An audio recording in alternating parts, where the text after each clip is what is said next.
Assalamualaikum warahmatullahi wabarakatuh.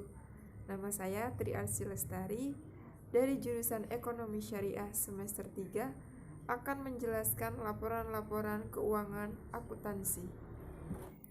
Yang pertama itu ada laporan laba rugi.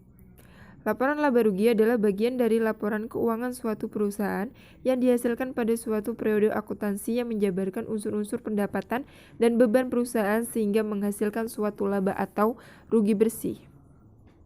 Keperhitungan laba rugi BPRS Rahma periode Desember 2019. Pertama, ada pendapatan pengelola dari sebagian mudharribah. Pendapatan banknya diambil dari pendapatan mudharribah, pendapatan dari sewa, pendapatan ijarah, pendapatan dari bagi hasil, pendapatan bagi hasil musyarakah, pendapatan bagi hasil mudharribah, pendapatan usaha utama lainnya, pendapatan operasionalnya itu sebesar 1.657.100.000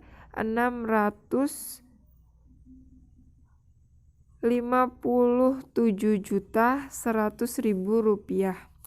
Lalu dikurangkan dengan pihak ketiga atas bagi hasil hak ketiga. Bagi hasil diketahui 332 juta. Jadi dikurangkan hasilnya adalah 1.325.100.000 rupiah. Nah, pendapatan itu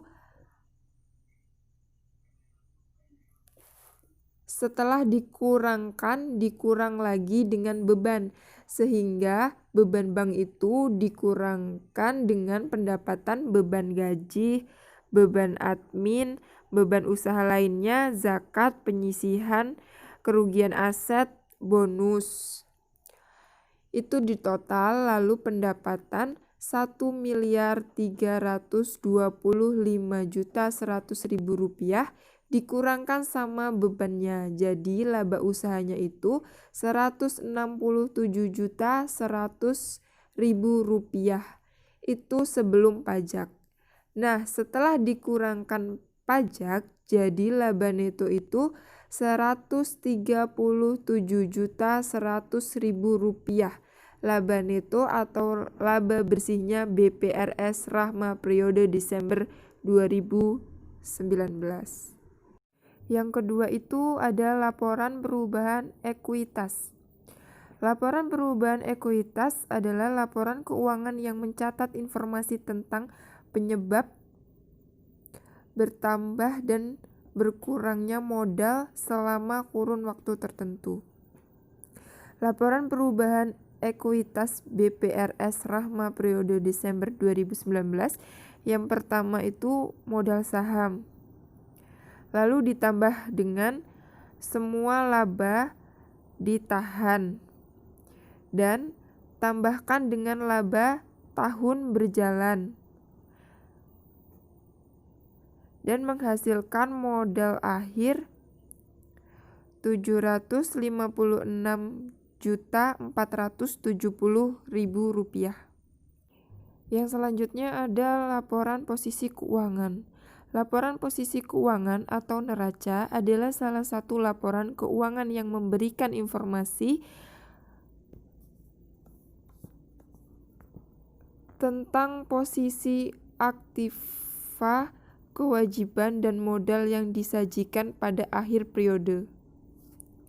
Dan laporan posisi keuangan periode Desember 2019 BPRS Rahma adalah semua aset kita jumlahkan dan menghasilkan jumlah aset 9.103.470.000 rupiah. Lalu ke hutang. Di sini ada kewajiban segera, giro wadiah, tabungan wadiah, kewajiban pada bank lain, bank hasil yang belum dibagi, utang pajak, kewajiban lainnya,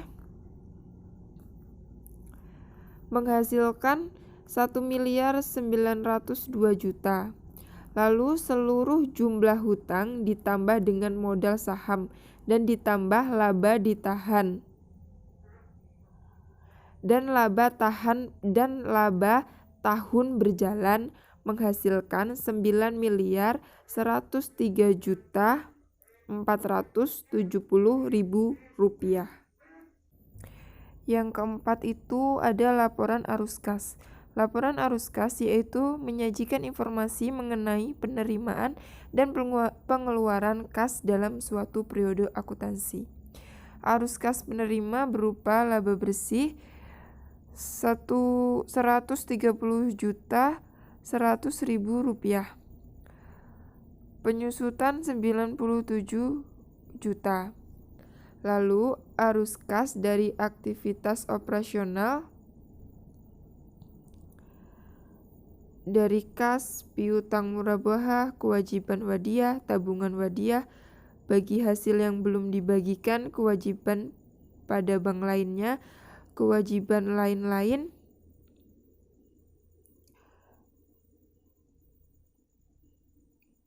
menghasilkan 4.373 juta.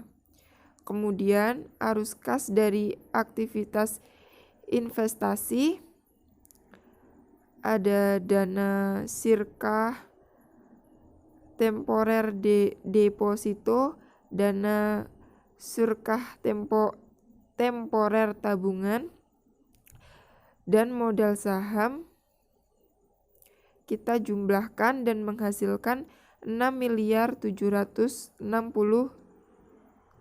juta.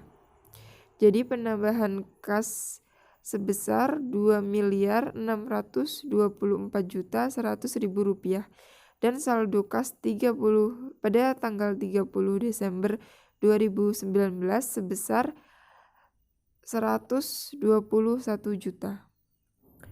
Yang kelima ada laporan rekonsiliasi dari bagi hasil. Laporan rekonsiliasi dari bagi hasil adalah laporan yang menyajikan rekonsiliasi antara pendapatan bank yang menggunakan dasar aktual dengan pendapatan dibagi hasil kepada pemilik dana yang menggunakan dasar kas.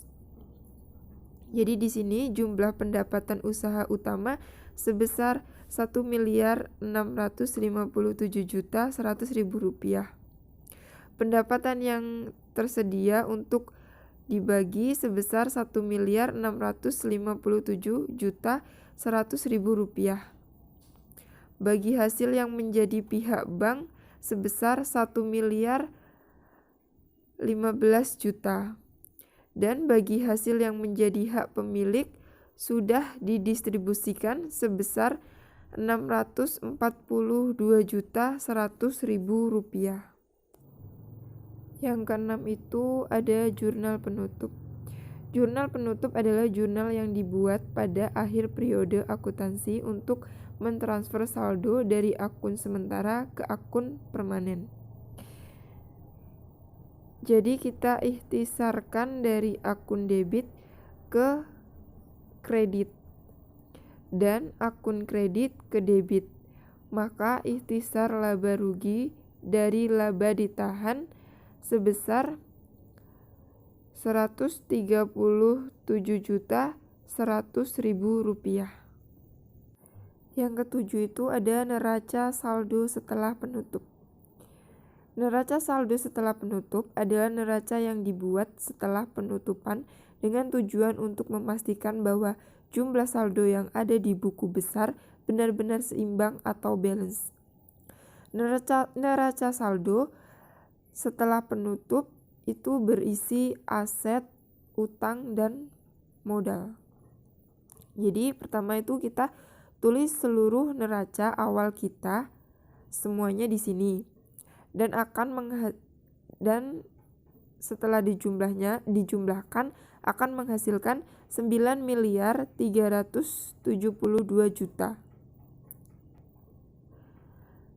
Hasil dari neraca saldo harus sama atau balance.